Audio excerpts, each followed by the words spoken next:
nangis gara-gara apa Mbak? Gara-gara nggak kebagian nasi aku nangis. Luar biasa emang Anda. Kayaknya tuh dulu aku mikirnya gini ya Teh Ani, kan yang namanya nasi itu kan salah satu kebutuhan pokok ya, sandang pangan papan, iya nggak sih? Dan nggak kebagian nasi tuh kayak anjir sakit banget tuh nggak kebagian nasi tuh. Emang Anda tuh dari dulu tuh perut orientin, tapi Anda nggak pernah gemuk-gemuk. Enggak sih? Tapi ini nggak sih, Tani kebayang nggak kalau misalnya pada saat itu nggak nyantri ya, bakal jadi apa sih Tani sekarang nih kalau misalnya saat itu menyantri? Kalau kebayang mah enggak sih, tapi kalau dibayangin mungkin ya. Kalau dibayangin, kayaknya aku nggak bakalan kayak gimana sih, kayak dalam jiwa sekarang itu ya, kayak ada yang kalau misalkan kita mau ninggal sholat atau apa tuh kayak ada yang ngingetin gitu loh. Mungkin kalau aku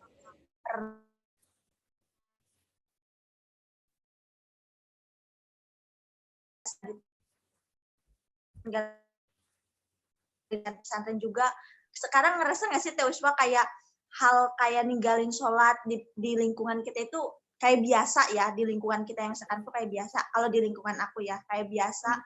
Tapi gara-gara aku masuk pesantren tuh kayak kalau misalkan aku telat aja misalkan telat sholat tuh kayak ngerasa berdosa, ngerasa uring-uringan. BTW aku mau cerita tentang sholat ini ya, yang nyambung sama topik kita sekarang. Jadi aku tuh kan tadi hari ini tuh kerja, pulangnya itu jam 12. Nah, abis pulang jam 12 itu aku tuh langsung tes swab kan, itu perintah dari perusahaan lah, itu persyaratan perusahaan. Nah, swab itu jam 1, jadi dari perusahaan ke perjalanan rumah sakitnya itu 1 jam lah, jadi gak mungkin dong sholat di jalan gitu. Bukan gak mungkin sih, emang aku kan nebeng teman, jadi gak bisa semaunya aku. Terus udah kayak gitu tuh nunggu swabnya lama banget. Kan nggak mungkin dong kita tinggal sholat, kita nunggu nama kita dipanggil, udah nanti dulu, nggak bisa juga kan. Nah, itu tuh sampai jam 2. Abis itu, aku tuh langsung mau ke rumah sakit lagi. Aku harus diperiksakan lah ke rumah sakit. Nah, itu tuh aku tuh ngantri lagi di rumah sakit. Aku tuh belum sholat kan, aku sadar dalam diri tuh belum sholat. Tapi kayak ada ketakutan antara duniawi dan akhirat gitu loh. Aku takut kalau misalkan sholat, aku takut ketinggalan antrian, takut dipanggil nama aku, terus aku nggak ada, sedangkan dokter prakteknya cuma sampai jam 4 doang. Tapi di sisi lain, aku punya kewajiban sholat gitu loh. Ngerti nggak? Nah, gara-gara itu, kan aku inget kan, maksudnya sholat tuh kewajiban gitu. Jadi aku sampai ngebela-belain 2 kali balik ke tempat registrasi, biar aku tuh tahu gitu, ini tuh dokternya masih lama apa enggak, demi sholat walaupun itu udah akhir. Tapi ketika walaupun nggak tahu ya itu sholat diterima apa enggak, seenggaknya kayak dalam diri kita tuh si kewajiban tuh udah dilaksanain gitu loh. Iya. Mungkin itu didikan itu juga ya. Kayak apa ya? Kayaknya nggak bisa kalau nggak sholat. Iya bener, kayak punya utang. Kayak nggak bisa, kayak itu tuh nggak bisa deh, pokoknya nggak kebayang kalau harus nggak sholat. Maksudnya kalau nggak tahu ya, mungkin kalau kita ketiduran atau apa, tapi kalau secara sadar kita meninggalkan gitu nggak sih? Secara sadar kita meninggalkan tuh kayak, ya Allah, kayak aku tuh kayak gimana sih, berbuat kesalahan seluruh dunia. Kayak ya Allah, gimana gitu. Tapi bukan berarti kita suci banget ya. Di sini bukan juga. Ya, aku tahu kok boroknya nih. Aku tahu kok boroknya kamu. Borok banget tuh. Ya, aku sebenarnya penasaran ya Tani. Ya, jadi kalau di pesantren itu kan Tani itu adik kelas aku ya Tani. Ngeleg. Tani. Oke. Halo? Ya. Ya, Halo? kalau misalnya di pesantren kan Teh Ani itu adik kelas aku ya, iya kan? Nah, Karena aku masuknya kan 1 tahun lebih awal. Nah, ya. jadi Teh Ani ini eh, teman-teman satu angkatannya tuh kayak Aan, Aisyah, Nurma, Intan dan lain sebagainya, itu kan terkenal ngirit ya. Aku pun. Itu tuh kenapa sih alasannya tuh? Itu kenapa banget sih?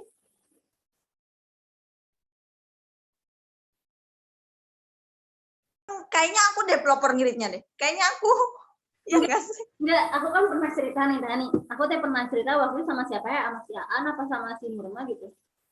Katanya tuh pelopornya tuh si Intan. Kok Intan? Jadi Perasaan aku. jadi kayak misalnya gini ya Dani. Kayak sebenarnya mah misalnya jatah kan dulu mah dijatah ya Dani. Kalau makan jadi uangnya tuh kan disimpan di pengurus terus setiap hari kan dikasih. Kita tuh dijatah kan. Awalnya tuh kalian jatah makannya tuh misalnya berapa? Terus gara-gara si Intan jatah makannya 2.000, kalian jadi ikut ikutan. Ingat nggak sih? Kalian tuh jatah makan sehari 2.000. Ingat nggak?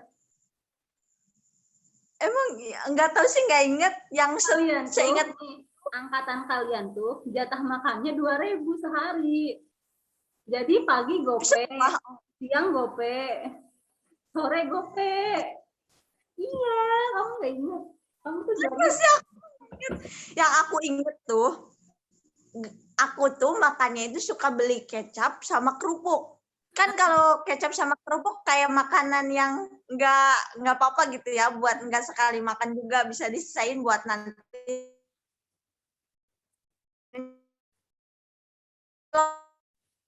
Aku kayaknya deh yang pelopornya itu. Tapi kalau yang per hari 2.000, aku kurang inget sih memori itu. Tapi kayaknya emang angkatan kita per hari itu 2.000.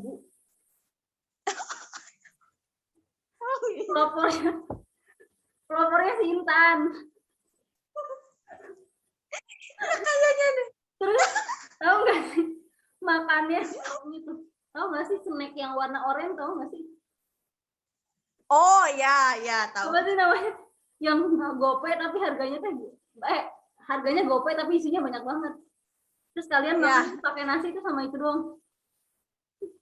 Iya. Apa sih namanya, snack apa sih yang snack gope? Pokoknya yang manis asin, bukan manis asin, manis pedes gitu ya, manis pedes gitu. Iya. Harganya tuh gope tapi isinya tuh banyak banget. Oh iya tahu aku. Dan itu tuh 2 kali makan. 2 kali itu makan. Pada zaman itu makanan hits pada zaman itu. Nggak tahu, aku lupa. Kalau aku sih ngerasanya nggak tahu sih ya. Langkah itu kalian tuh dulu. Nggak tahu dari mana asal muasalnya 2000 itu. Tapi seingat aku tuh emang dulu tuh dijatuhnya kalau nggak salah 5.000 apa berapa gitu ya. Lupa lagi, pokoknya mah aku mah kayaknya nggak 2.000 deh. Cuman aku emang irit. Iritnya itu bukan gara-gara emang aku tuh kayak pengen mengumpulkan atau apa, bukan kayak gitu. Tapi emang ya di posisi dulu itu aku tuh kayak ada hal yang mengharuskan aku irit gitu nggak sih? Aku ngerasanya soalnya yang butuh biaya tuh bukan aku doang pada saat itu. Aku kan keluarga banyak ya, keluarga KB, keluarga besar. Jadi si kesusahan keluarga aku tuh, kalau hierarki kesusahan keluarga aku tuh kalau boleh diceritain, misalkan kakak yang pertama itu sekarang tuh lagi susah. Nah, jadi orang tua kayaknya kayak gini ya, orang tua aku tuh ngebiayain kakak aku. Nanti kakak aku tuh udah mulai bisa berdikari nih, udah bisa mulai berdikari. Dia ngebiayain adeknya. Adeknya nanti udah mulai berdikari. Estafet. Sampai estafet hierarki kesusahan keluarga aku tuh. Itu kan aku jadi, bukan naif sih ya, maksudnya ini mah buat motivasi, bukan motivasi sih, maksudnya kayak ya hidup lucu-lucuan gitulah, lucu-lucuan yang seru yang bisa kalau misalkan ini juga sebenarnya jadi cerita di kekonyolan di keluarga kita sendiri sih, jadi bolehlah aku share ke Soalnya aku tuh kalian. pernah ceritakan sama Nurma, pernah ngobrol gini sama Nurma, terus dia bilang, ya sebenarnya mah dulu tuh orang tua tuh nggak sesusah itu, malah dulu mah kayak biasa aja orang tua, justru yang susah tuh sekarang gitu. Kalau dulu mah biasa aja, tapi kenapa sampai mengirit itu? Terus yang Aku makan ngerasanya yang sama makaroni, tahu nggak sih makaroni pedes gitu loh, makan. Itu kayak makan mukanya mah lucu lah. kalau misalnya apa berangkat sekolah tuh yang ke Alia atau ke SMA jalan kaki. Nah, aku banget. Sedih banget sih masa dulu. Pokoknya sedih banget masa dulu. Tapi emang seiring itu ya, terus kayak dulu tuh masih zamannya apa sih? Sabun yang warna sabun colek yang warna biru tuh. Oh, dikira sabun mandi. Bukan. Sabun mandi. Apa sih sabun apa namanya tuh? Sabun Wings. Apa-apa. Oh, Agung. Hah? Agung. Iya kan sabun Agung. Tahu nggak sih sabunnya batangan yang warna biru? Oh, sabun Harmoni. Kalau sabun batangannya Harmoni.